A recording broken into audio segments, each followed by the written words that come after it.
அன்பு உள்ளங்கள் அனைவருக்கும் வணக்கம். அனுராதா ரமணன் எழுதிய சிறுகதை அக்னி. வயிற்றில் நெருப்பை வைத்து கட்டினார் போல் இருக்கிறது ராமநாதனுக்கு. பசியில் வயிறு போடும் இரைச்சல் தான் காதில் கேட்கிறதே தவிர கூடத்தில் ஒலிக்கும் மந்திர சத்தங்கள் அல்ல. காலையில் ஒரு விழுங்கு காஃபி குடித்தது மணி 2 போகிறது. இன்னமும் அவருக்கு சாப்பாடு வரவில்லை. பெற்ற பிள்ளைகள் 4 பேரும் தங்கள் தாயின் திதியில் ஈடுபட்டிருக்கின்றனர். அப்பாவை பட்டினி போட்டுவிட்டு எப்பொழுதோ செத்துப்போன அம்மாவுக்கு வடை பாயாசத்தோடு பரிந்து பரிந்து சாப்பாடு நடந்து கொண்டு இருக்கிறது. இது என்ன அக்கிரமம்? இவர்கள் போடும் சோற்றை அவ சீந்துவாளா? புருஷன் சாப்பிடாம கை நினைக்காத விடாவ. நான் சாப்பிட்டு விட்டு போன எச்சில் இலையில் தான் உட்காருவா. இன்னைக்கு என்ன பட்டினி போடுறேலே, நியாயமா? ராமநாதன் தனக்குள் கேட்டுக்கொள்கிறார். வயசு கிட்டத்தட்ட 75 ஆகிறது அவருக்கு. போதாக்குறைக்கு வியாதிகள் வேறு. பட்டினி கிடக்க முடியுமா? கிழத்துக்கு இருப்பே கொள்ளலை. உள்ளே மூத்த மருமகள் லட்சுமி அடுத்தவளான சுசிலாவிடம் சொல்லிக் கொண்டிருக்கிறாள். யார் பட்டினி கிடக்க சொன்னது? அப்பவே அவருக்கான கோதுமை சாதம் ஆயிடுத்து. தயிரை விட்டு பிசைஞ்சி வாயில போட்டுக்க வேண்டியது தானே. பிடிவாதம். வடை பாயாசத்தோட தான் சாப்பிடுவேங்கிற பிடிவாதம். கழுகு மாதிரி மூக்கு வியர்க்க உட்கார்ந்துட்டு இருக்கார். இவர் என்கிட்ட சொல்லிட்டார், அப்பா அப்படித்தான் குழந்தை மாதிரி அடம் பிடிப்பார், நீ எதையும் கொடுத்துடாதே, அப்புறம் அவஸ்தைப்படுறது நாம தான். இவர்களின் பேச்சு ராமநாதனின் காதில் விழாது. பசியினால் காதடிக்கவில்லை, ஏற்கனவே காது மந்தித்து வெகு காலமாகிறது. சர்க்கரை வியாதி முற்றியதில் கண்ணிரண்டும் சுத்தமாய் அம்பேலாகிவிட்டது. சதை வற்றி பெரும் எலும்பு கூடாய் ஈரக்குச்சியை ஒடிப்பது போல நாளாய் ஒடித்து பொட்டலமாய் கட்டிவிடலாம். அப்படி ஒரு தேகம். படுக்கலாமா என்று கூட தோன்றுகிறது. அதே சமயத்தில் பிடிவாதத்தை விட மனசு வரவில்லை. இன்று நேற்றில்லை, என்றுமே அவர் வீம்புக்காரர் தான். மங்களம் இருந்தபோது கொஞ்சமாகவா திண்டாடி இருக்கிறாள்? நினைத்த போது சிநேகிதர்களை சொல்லாமல் கொள்ளாமல் அழைத்து வந்து சமைத்து போட சொல்வார். அடியே, நாளைக்கு வருஷ பிறப்பாச்சே, போலி உண்டு இல்லையோ? பண்ணிட்டா போச்சு. அப்ப என் சிநேகிதன் சுகுனியையும் பத்மநாபனையும் நம்ம வீட்டில் சாப்பிட வர சொல்லட்டா? சொல்லுங்களேன். மங்களம் மறுத்து பேச மாட்டாள். இத்தனைக்கும் ராமநாதனுக்கு ஒன்றும் பணம் கொட்டி கிடக்கவில்லை. பள்ளிக்கூட வாத்தியார் வேலைதான். ஆனால் இவர் சாப்பிடும் போதும் சிநேகிதர்களுக்கு பரிந்து பரிந்து உபசரிக்கும் போதும் இவரை ஸ்கூல் வாத்தியார் என்று யாருமே சொல்ல மாட்டார்கள். பாவம் மங்களம். அரிசியும் வெல்லமும் நெய்யும் அவள் எப்படித்தான் அழுக்காமல் வாங்கி போட்டு சமாளித்தாளோ. ஒரு தடவை ரசம் சரியாய் அமையவில்லை என்று 4 பேர் முன்னிலையில் மானத்தை வாங்கிவிட்டாரே. என்ன, வழக்கமான டேஸ்ட் இல்லையே, ரசத்தை ஈயசும்புல தானே வச்சே? தலை குனிந்து நின்றாள் மங்களம். என்னவென்று சொல்லுவாள்? ஈய சொம்பை விற்றுத்தான் அன்றைய சமையலையே செய்தேன் என்று எப்படி சொல்லுவாள்? அன்றைக்கு அவள் வாங்கிய வசவு கொஞ்சம் நஞ்சமில்லையே. இன்று அதெல்லாம் நினைப்புக்கு வந்து ஒளியே இல்லாத கண்களில் கசிவி உண்டு பண்ண ராமநாதன் மறுபடியும் சுருண்டு படுக்கிறார். உள்ளே மணக்க மணக்க திரட்டிப்பால் கிளறுவது. அம்மாடி, என்ன வாசனை! சனியன், உடம்புல எல்லா அங்கங்களும் பழுதுபட்டு போயாச்சு. இந்த மூக்குக்கு ஏதாவது ஒரு கேடு வராதோ? வயசாக இது மாத்திரம் ஏன் இப்படி தீர்க்கமா வேலை செய்கிறது? ராமநாதன் அழுத்துக் கொள்கிறார். வாசனைகளை ருசி பார்த்தே இந்த 10-15 வருஷ வாழ்க்கையை தள்ளியாயிற்று அவர். அடுப்புல என்ன முருங்கைக்காய் சாம்பாரா? உப்பு போடல போல இருக்கே, வாசனை சொல்றதே, இப்படி சொல்லுவார் ஒரு நாள். ரசத்துல கொத்தமல்லியை கிள்ளி போட்டு ரொம்ப நேரம் கொதிக்க விடக்கூடாது. பொங்கி வர்றச்சையே பார்த்து இறக்கிடணும், இல்லைன்னா வாயில வைக்க முடியாது. இப்படி சில நாள் தனக்குள் முனகிக் கொள்வார். எது எப்படி இருந்தா இவருக்கு என்ன? இவர் சாப்பிட்றது கோதுமை சாதம், தயிர், 1 கப் கீரை. மற்றவா எப்படி சாப்பிட்டா என்ன? இப்போ ஒரு சமயங்களில் மாட்டு பெண்கள் இவர் காதுபட இறைந்து சொல்வதும் உண்டு. லோகத்துல எதுக்காக பிறந்தோம்? எதுக்காக மாடா உழைக்கிறோம்? எல்லாம் இந்த சோத்துக்காகத்தானே.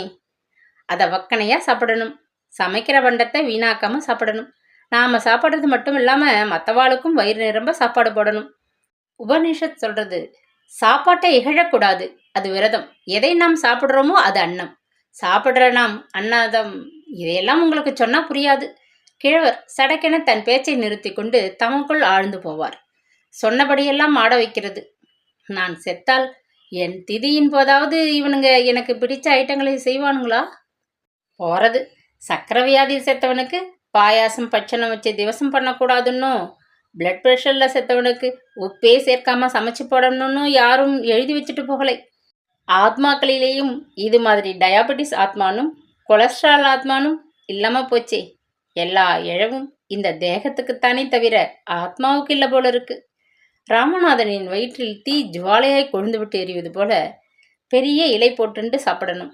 சோத்தை கண்டதும் அல்ப மாதிரி பறக்கக்கூடாது. இது என்ன மாசம்? சித்திரையா?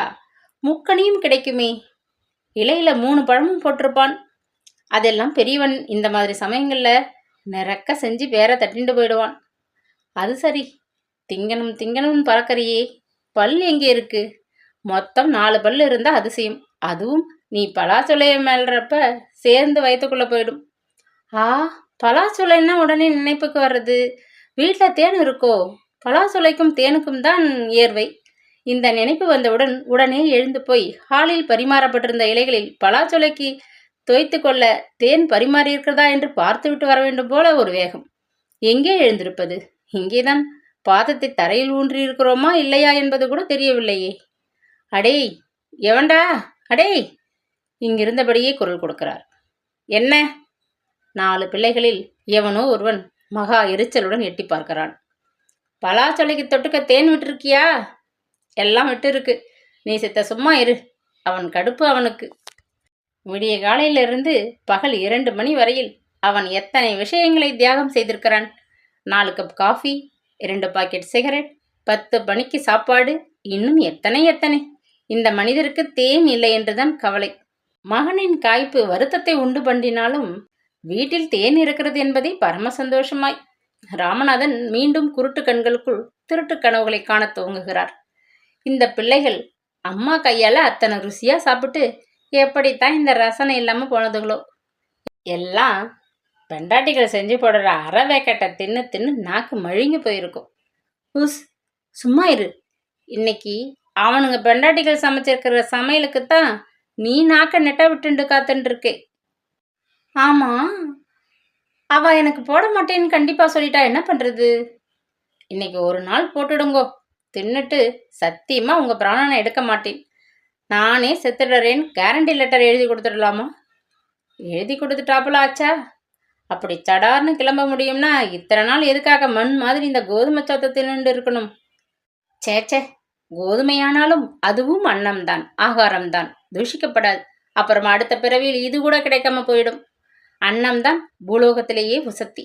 அன்னத்தால பிராணனையும், பிராணனால பலத்தையும், பலத்தால தவத்தையும், தவத்தால சிரக்தையும், சிரக்தையால புத்தியையும், புத்தியால மனசையும், மனசால சாந்தியையும், சாந்தியால சித்தத்தையும், நினைவையும், நினைவால ஸ்திரப்பிரங்கையையும், ஸ்திரப்பிரங்கையால விஞ்ஞானத்தையும், விஞ்ஞானத்தால ஆன்மாவையும் பெறுவதால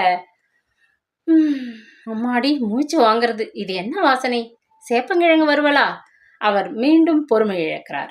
அந்த பக்கம் ஓடிய பேர குழந்தைகளில் சற்று பெரியவளான ஒருத்தியை தன்னருகில் அழைக்கிறார். இந்தாம்மா, சாஸ்திரிகள் சாப்பிட்டாச்சா? இன்னும் இல்லை, இப்பத்தான் இலை முன்னாடி உட்கார்ந்துருக்கா. எத்தனை நேரம், எத்தனை நேரம். இவரது தவிப்பு இப்படி என்றால் வாசற்புற ஹாலிலோ ஒருத்தர் முகத்திலும் சுரத்தையே இல்லை. சாப்பிட வருகிற பேர்வழிகளுக்கு நன்றாய் பசி எடுத்த ஆர்வமாய் சாப்பிட வேண்டாமோ? ஒருத்தராவது ரசித்து சாப்பிடவே இல்லை. இந்த லட்சணத்தில் ஒருவர் பாதி சாப்பாட்டில் கையை உதறிவிட்டு எழுந்தே விட்டார். ஐயோ, என்னாச்சு?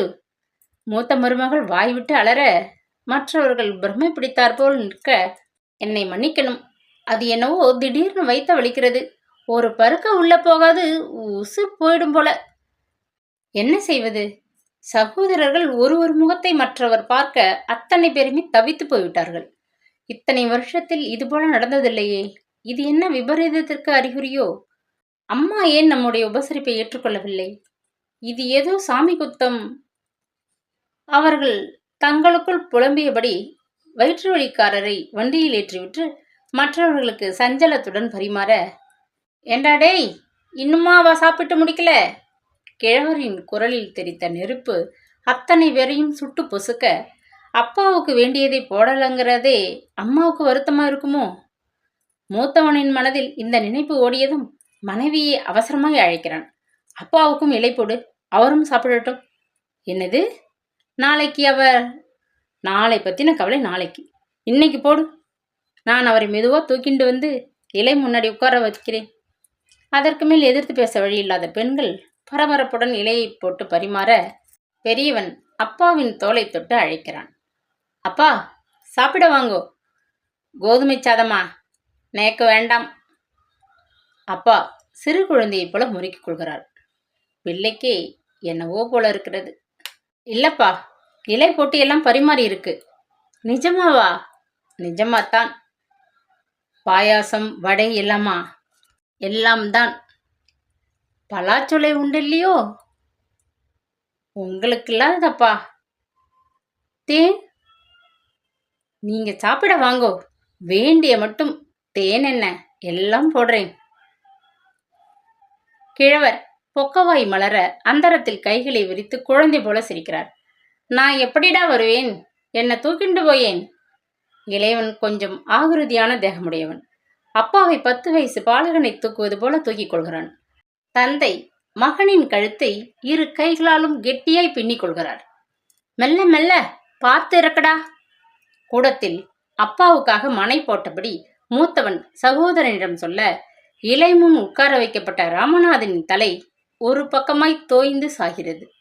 முகத்தில் நன்றாய் சாப்பிட போகும் ஆனந்தமும் மூடிய இமைகளுக்குள் இலையில் பரிமாறப்பட்டுள்ள உணவுகளை பற்றிய கனவுகளுமாய், அப்பா அப்பா.